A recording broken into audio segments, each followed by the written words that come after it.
마음 먹는 그 순간이 시작이다. 무무명 영무 무명진 내지 무노사 영무 노사진. 무명도 없으며 또한 무명이 다함도 없으며 내지 노와 사도 없으며 또한 노와 사가 다함도 없다. 풀이. 지혜의 눈으로 비춰보았을 때 모든 것은 텅 비어 없는 것이다. 인간의 생성과 소멸의 모든 과정 또한 텅 비어 없는 것이다. 그러므로 무명이 없으며 무명의 다함도 없다. 행과 식과 명색과 유익과 촉과 수와 애와 치와 유와 생과 노와 사가 없으며 그것들의 다함도 없다. 인간이 태어나서 성장하고 늙어 죽어가는 모든 과정이 텅 비어 아무것도 없는 반야의 도리에서는 일체가 없는 것이다. 그리고 그 모든 과정에 다하고 끝남도 텅 비어 아무것도 없는 것이다. 해설. 이 부분에서는 12연기에 대한 것을 부정하고 있습니다. 12연기는 자기 자신에 대한 인연의 법칙을 상세히 분석해 놓은 것입니다.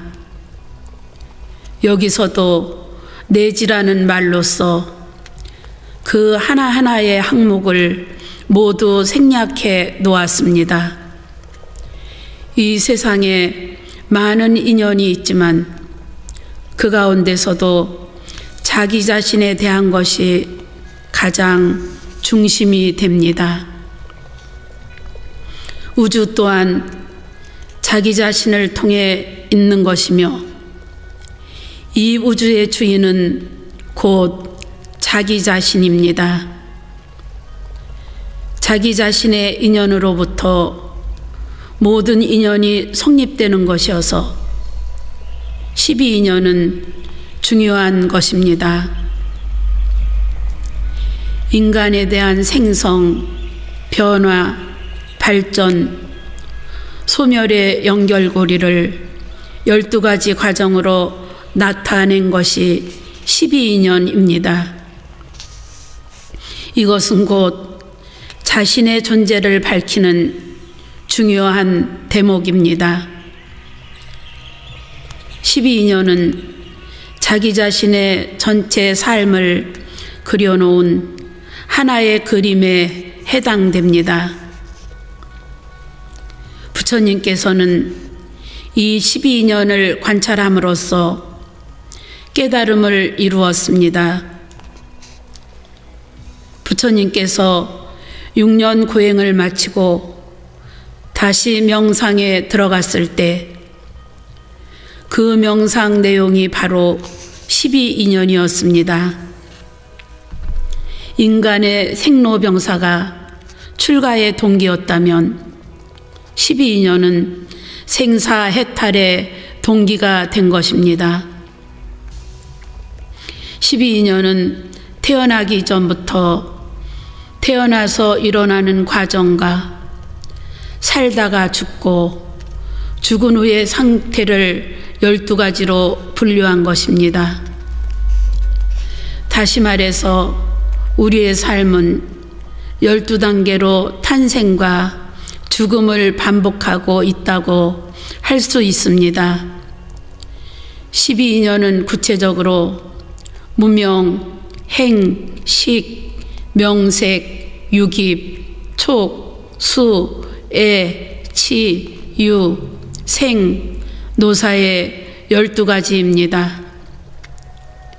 이것을 다시 3세 양증인과라 하여 과거, 현재, 미래의 상태로 설명할 수 있습니다. 무명과 행의 두 가지는 과거 이인이 됩니다. 그 원인에 의해 식과 명색과 육입과 촉과 수의 5가지가 생겨납니다. 이 5가지를 현재 오가라고 합니다. 즉 전생의 2가지 원인에 의해 현생의 5가지 결과가 생기는 것입니다. 다음으로 애, 치, 유의 3가지는 현재 3인이 됩니다. 현생의 이 3가지가 씨앗이 되어 미래의 결과를 낳게 됩니다. 그것이 바로 생과 노사입니다. 12인연은 마치 둥근 고리처럼 서로 연결되어 서로가 서로에게 연속적으로 반응을 계속하고 있습니다. 이를테면 서로 영향을 주고 받는 상호작용을 하는 것입니다. 12인연은 인간의 생사 비밀과 나아가서 우주의 근원적인 순환 법칙을 가리키고 있습니다. 그러면 구체적인 12인연의 내용을 살펴보도록 하겠습니다. 첫째, 무명은 말 그대로 어둠입니다. 이 박지 않은 무명 때문에 나고 죽는 윤회의 수레바퀴를 되풀이하여 굴리고 있는 것입니다. 무명은 곧 중생의 생존 형태를 나타낸 말이기 때문에 흔히 근본 무명이라고도 말합니다. 또 우리의 번뇌망상의 근원이 미혹이기 때문에 일어난다고 해서 무지무명이라고 말하기도 합니다.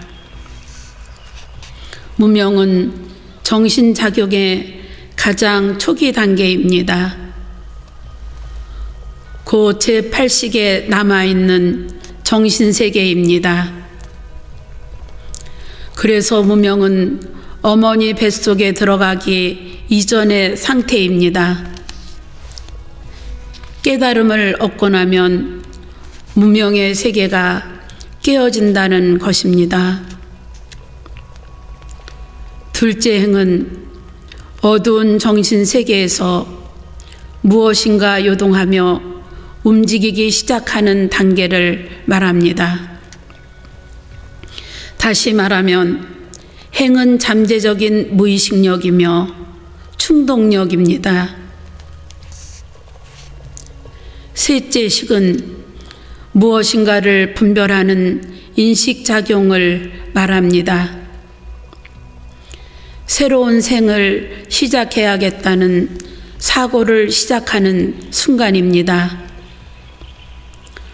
과거의 행에 의해 인간 존재의 첫걸음을 내밀게 되는 의식작용을 말합니다.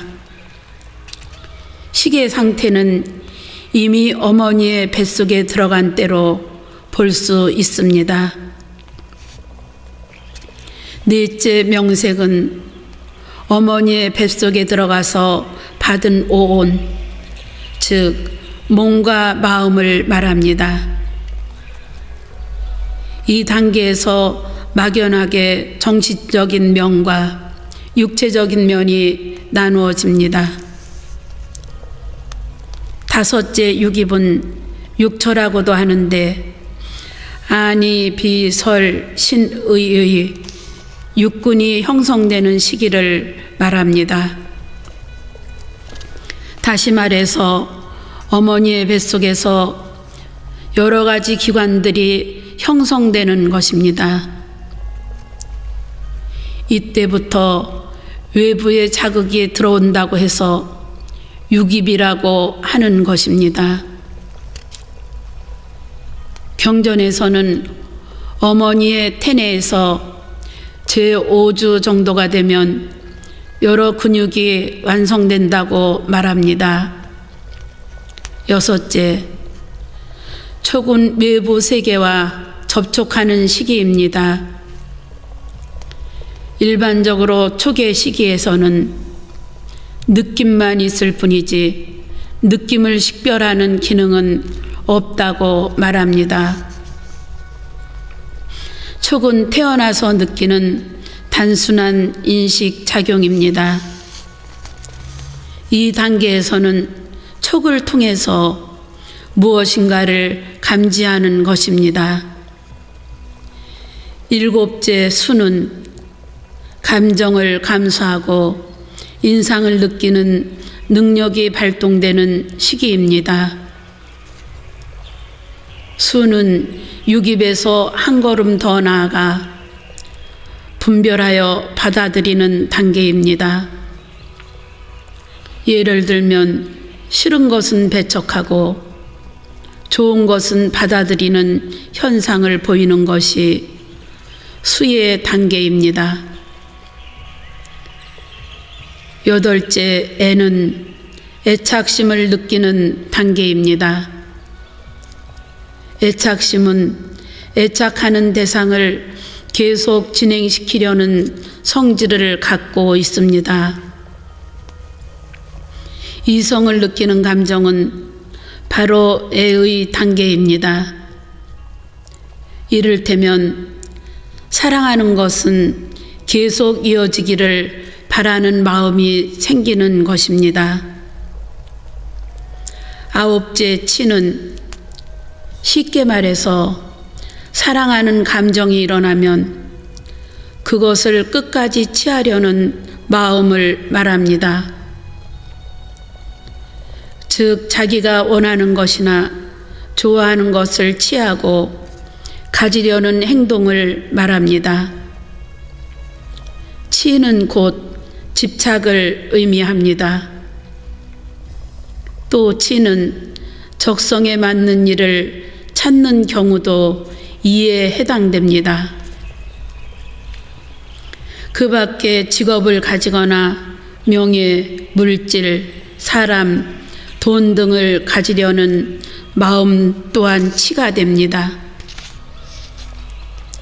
10번째 유는 앞에서의 애와 치를 바탕으로 형성된 존재입니다.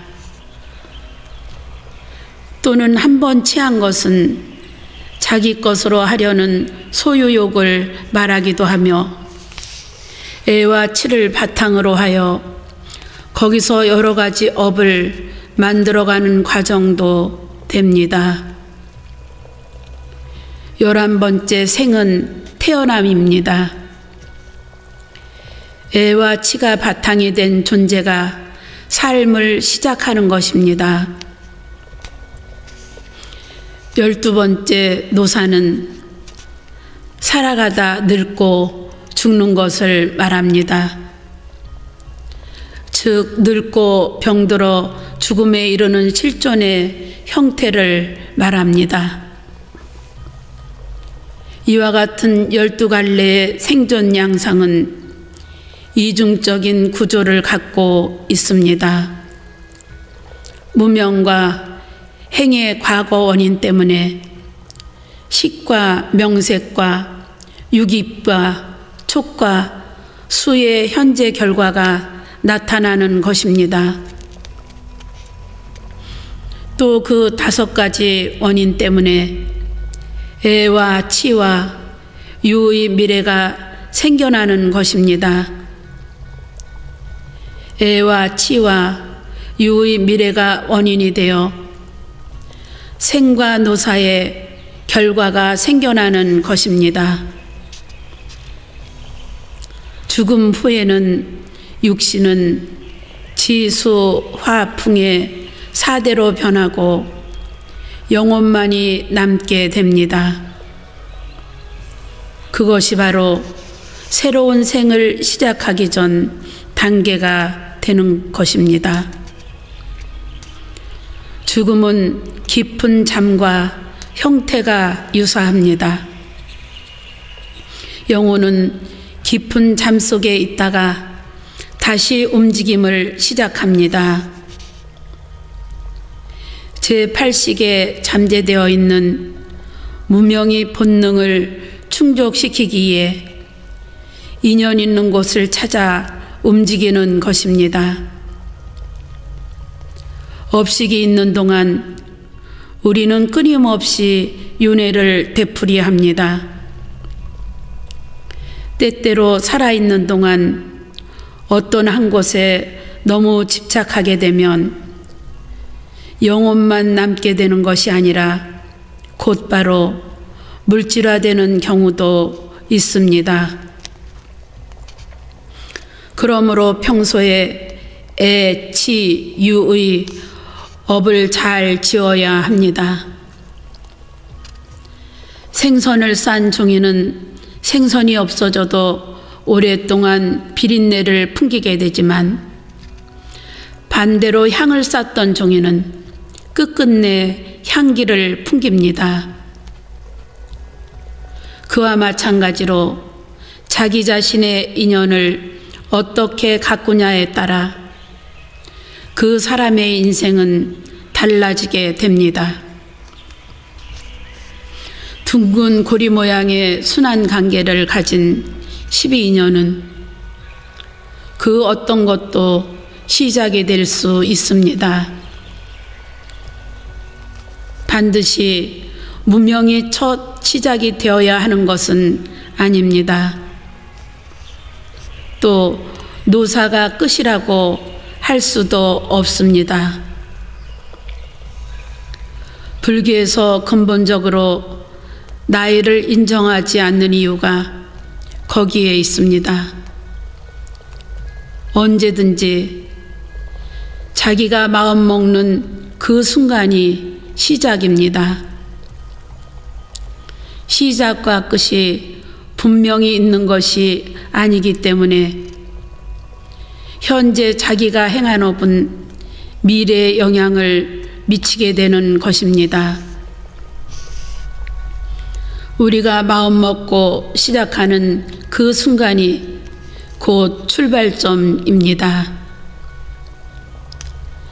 나이를 탓하여 나태하거나 포기하려는 사람은 불교의 근본을 모르는 사람입니다. 불교를 제대로 아는 사람은 우리의 인생이 일직선으로 시작과 끝이 분명히 있다고 믿지 않습니다. 우리의 인생이 둥근 고리처럼 연결되어 있어서 끝낼 수도 없고 머물 수도 없다는 사실을 알아야 합니다. 그러한 이치를 안다면 아는 그 순간부터 계속 자기 발전을 위해 정진할 것입니다. 보다 나은 꿈과 희망과 기대와 포부를 갖고 활기차게 살아갈 것입니다. 그것이 곧 불교를 배우는 보람입니다. 12인연의 이치는 모든 사물의 인연을 대표한다고 할 수 있습니다.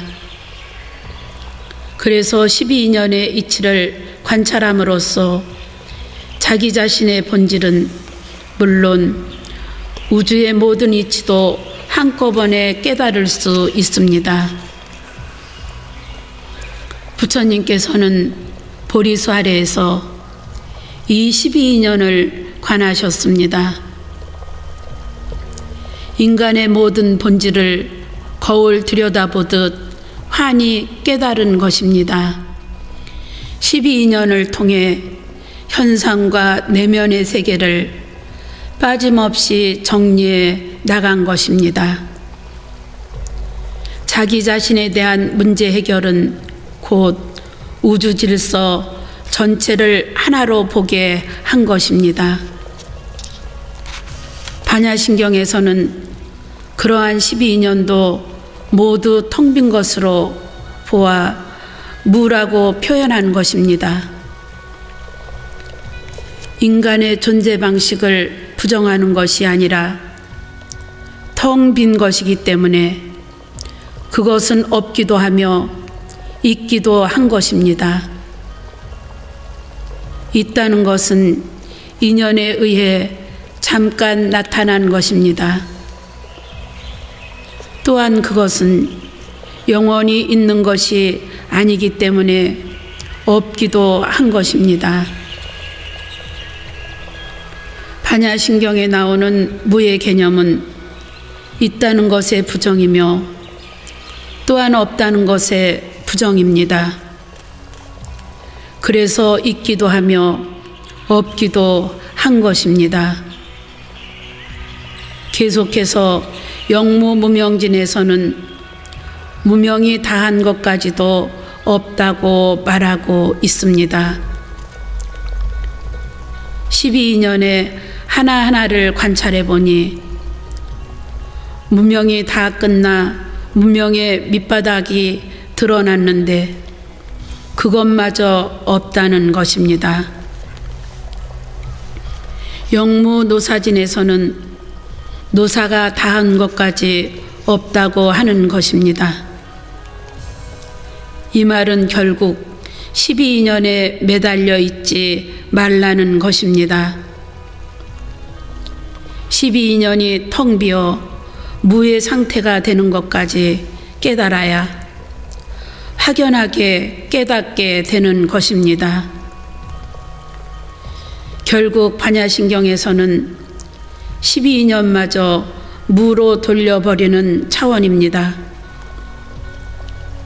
그래서 흔히 반야신경은 선사상과 아주 접목이 잘 된다고 말하기도 합니다.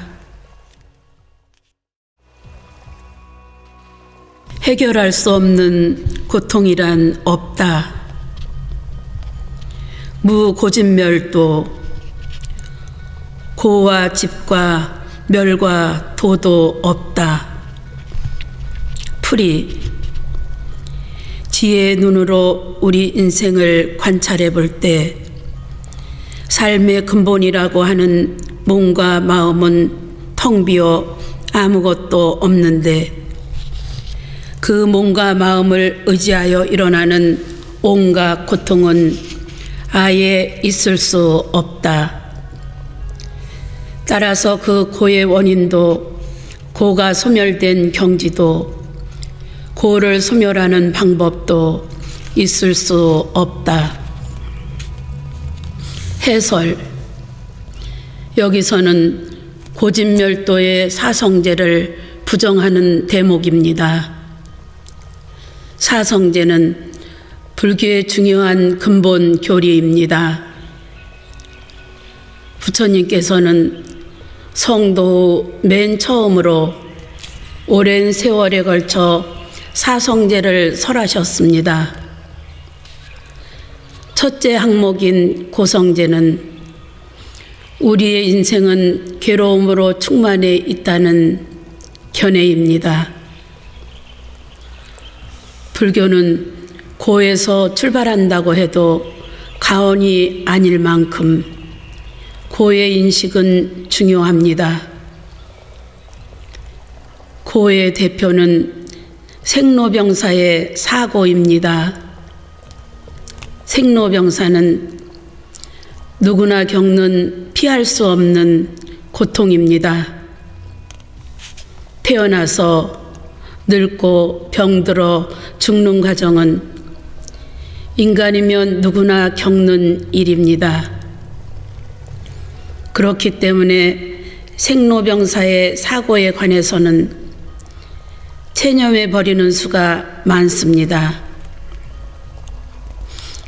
기본적인 사고에 다시 4가지 고통을 더하여 팔고라고 합니다. 이 4가지는 애별이고 원증해고 구보듣고 오온성고입니다. 첫째 애별이고는 사랑하는 사람이나 사랑하는 것과 헤어짐으로써 괴로운 것을 말합니다. 여기서 사랑하는 것은 자기가 좋아하는 것을 모두 포함하는 것입니다. 예를 들어 자신은 대통령이 좋은데 그것을 내놓아야 하는 경우도 애별이고입니다.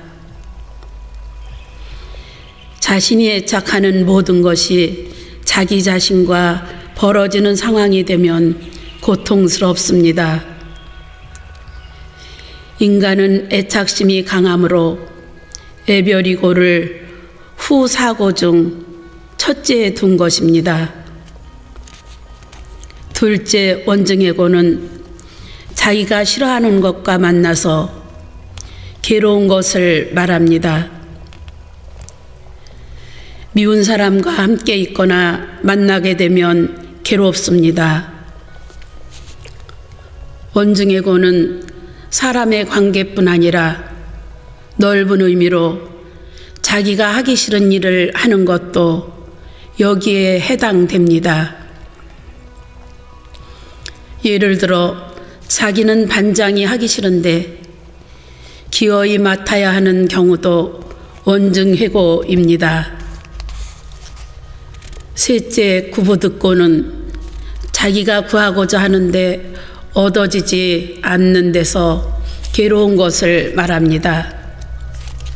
구부듣고는 자신이 필요로 하는 일들이 이루어지지 않는 상황은 모두 여기에 해당됩니다. 예를 들어 자녀를 좋은 대학에 보내고 싶은데 뜻대로 안 된다든지 공부한 것을 잊어버리지 않았으면 좋겠는데 뜻대로 되지 않는 경우도 모두 구부듣고입니다. 넷째, 오온성고는 인간의 몸과 마음을 구성하는 오치온이 바로 괴로움 그 자체라는 뜻입니다. 영원히 내 뜻대로 젊고 건강하게 자기 자신을 유지하려 해도 부서지는 속성을 지닌 오치온의 나이기에 존재 자체가 괴롭다는 것입니다. 이상의 8가지 고통 이외에도 고의 범주는 상당히 넓습니다. 우리 주위에서 일어나는 갖가지 문제는 모두 고의 범주에 들어갑니다. 크게는 국가 문제에서부터 작게는 개인 문제에 이르기까지 그 범위는 대단히 광범위합니다. 사성제 두 번째 항목인 집제는 고의 원인이 되는 것입니다. 다시 말해서 집 때문에 고가 생기는 것입니다. 집은 모인다는 뜻입니다. 모인다는 것은 곧 관계를 맺는다는 뜻입니다. 세상의 모든 문제는 모여있기 때문에 발생합니다. 이 세상에 독립되어 있는 것은 아무것도 없습니다. 노사의 문제도 노와 사가 모여있기 때문에 문제가 생기는 것입니다. 두 손바닥이 만나야 소리가 나듯이 하나만 있으면 아무런 문제가 생기지 않습니다. 예를 들어 부부간에도 약속을 지키지 않으면 괴롭습니다. 그것은 부부가 모여 관계를 맺고 있기 때문입니다. 자기 자신과 관계가 없다면 아무런 괴로움도 발생하지 않을 것입니다. 우리의 육신이 병들어 괴로운 것도 지수화풍의 4대가 결합해 있기 때문입니다. 육신은 하나로 독립되어 있는 것처럼 보이지만 실은 많은 세포가 결합되어 있습니다. 세포가 관계에서 떨어지려고 하는 것이 병으로 나타나는 것입니다.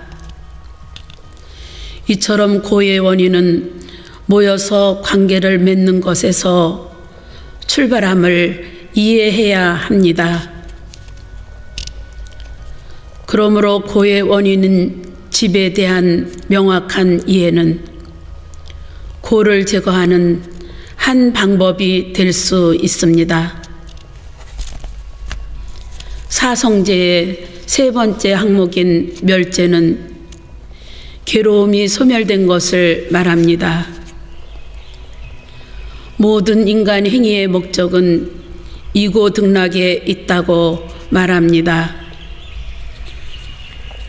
즉 고통을 떠나 즐거움을 얻는 일은 불교의 목적이자 모든 종교가 지향하는 목표입니다.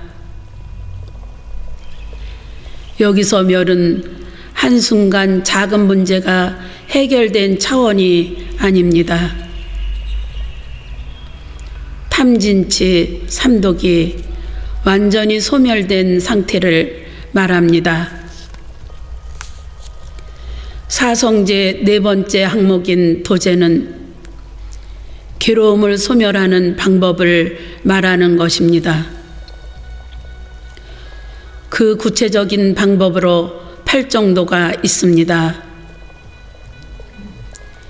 이 8가지를 실천함으로써 괴로움을 제거하게 됩니다. 8정도는 정견, 정사, 정어, 정업, 정명, 정정진, 정념, 정정의 8가지입니다. 첫째 정견은 바른 소견입니다. 존재의 실상을 바로 꿰뚫어 보는 것을 말합니다. 올바로 보는 것은 문제 해결의 출발점이 되기 때문에 상당히 중요합니다. 둘째 정사는 바른 생각입니다. 정견이 이루어지면 거기에서 바른 사유를 할 수 있습니다. 셋째 정언은 바른 언어입니다. 올바른 말은 3업 중에서 9업을 짓는 것과 연관된 중요한 항목입니다. 넷째 정업은 바른 행위입니다. 여기서 바른 행위는 신구의 3업을 통한 바른 업을 짓는 것입니다. 다섯째 정명은 바른 생업입니다. 다시 말해서 생명을 유지하는 데 필요한 바른 수단을 말합니다. 여섯째 정정진은 바른 정진입니다. 바른 정진은 곧 바른 수행을 말합니다. 우리가 기도를 하거나 참선을 하더라도 바르게 행할 때 얻는 소득이 큰 것입니다. 그래서 한 가지를 하더라도 올바른 방법으로 행하는 것이 상당히 중요합니다. 일곱째 정념은 바른 기억입니다. 앞에서 나온 정사와는 성격이 좀 다릅니다. 여기서 정념은 부처님 말씀을 올바로 기억하여 전하는 것을 말합니다. 진리의 가르침을 바르게 기억하여 전하는 것은 대단히 중요한 일입니다. 여덟째 정정은 바른 명상입니다. 정정은 올바른 삼매를 말합니다. 앞에 7가지가 실천에 옮겨질 때 이루어지는 최상의 단계입니다. 이상의 팔정도는 이 세상에 널리 있는 많고 많은 고통들을 소멸하는 데 있어서 가장 올바른 길입니다. 팔정도를 실천 수행함으로써 괴로움을 근본적으로 제거할 수 있습니다. 그런데 반야신경에서는 사성제를 무라고 했습니다. 왜냐하면 사성제의 근본을 따져서 분석해 보면 그 근원이 공이기 때문에 무고진멸도인 것입니다. 사성제의 가르침이 아무리 좋은 것이라 하더라도 그 본질은 공이기에 무인 것입니다. 여기서도 결국 존재의 실상을 바로 보라는 것을 가르치고 있습니다. 온 개공이므로 고도 없는 것입니다. 자기 자신이 있다고 하는 데서 고가 생기는 것이지 자기 자신이 없다고 하면 고도 없습니다. 온 개공 도일체고액 즉 일체의 모든 고통을 모두 건너가 버렸기 때문에 무고진멸도입니다. 여기서는 사성제를 있는 것으로만 볼 것이 아니라 한 차원을 달리해서 그것 또한 텅 빈 것으로 보는 것입니다. 결국 사성제조차 매달리지 말라는 것입니다.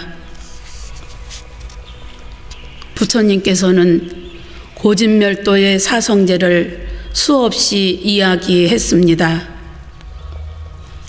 그러나 반야신경에서는 한순간에 무라고 표현하고 있습니다.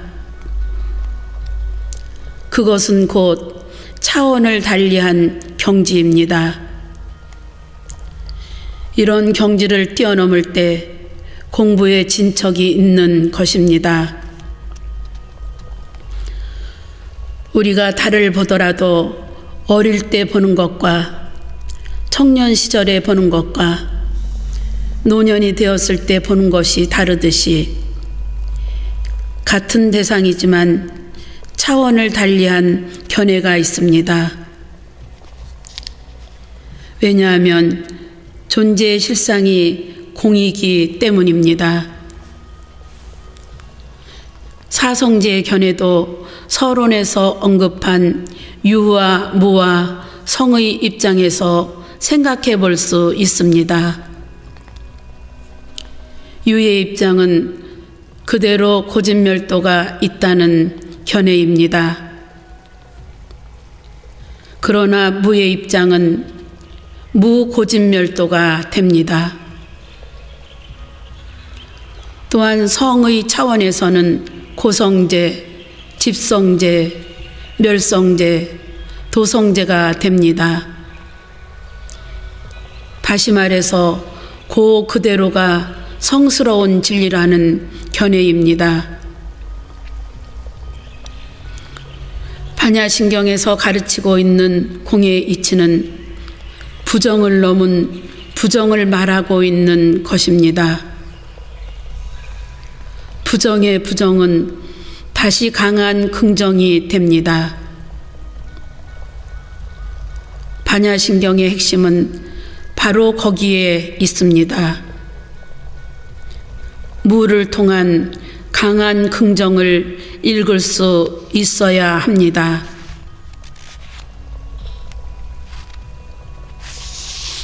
꿈을 깨는 순간 사라진다. 무지영무득. 지혜도 없고 또한 어둠도 없다. 풀이 지혜의 안목으로 인생과 세상을 보았을 때 텅 비어 아무것도 없다고 해서 지혜란 어떤 고정된 실체가 있는 것으로 안다면 큰 잘못이다. 그리고 지혜를 통하여 무엇을 얻을 것이 있다고 여기는 것도 큰 잘못이다. 그러므로 지혜마저 없고 얻을 것마저 없는 것이 진실이다. 해설. 반야신경은 지혜의 가르침입니다. 앞에서 12인연도 없고 사성제도 없다는 이치를 가르치고 여기서는 인식의 주체가 되는 지혜도 없고 인식되는 실체가 얻어짐도 없다고 선언하고 있습니다. 지금까지 온 개공이라 하여 인식의 주체인 자기 자신의 존재가 텅 빈 것으로 보아왔습니다. 그렇기 때문에 여기서는 깨달음을 성취하는 데 있어서 필요 불가결한 지혜인 직관지마저 부정하는 것입니다. 우리가 잠속에서 아무리 훌륭한 꿈을 꾼다고 해도 꿈을 깨는 순간 다 사라져 버립니다. 그와 마찬가지로 깨달음을 향하는 최상의 열쇠가 되는 지혜마저도 의식의 잠을 깨는 순간, 즉 깨달음의 문이 열리는 순간에도 모두 사라져 버립니다. 그래서 무지인 것입니다. 또한 지혜로서 얻어지는 바가 굉장히 큰 것처럼 생각하는 그것마저 부정해 버리는 것입니다. 그래서 무득이라고 한 것입니다. 불교에는 완성이 없습니다. 끝이 없습니다. 완성된 상태에서 얻어지는 것마저 부정하는 순간을 가르치고 있습니다. 참으로 깊이 들어가면 얻는 것마저 없는 순간이 되는 것입니다. 그것이 곧 무득입니다. 반야신경에서 말하는 마음은 곧 얻을 바가 없는 마음입니다. 다시 말해서 집착되지 않는 마음을 통해서 오히려 무한의 얻어짐이 있음을 잊어서는 안 됩니다.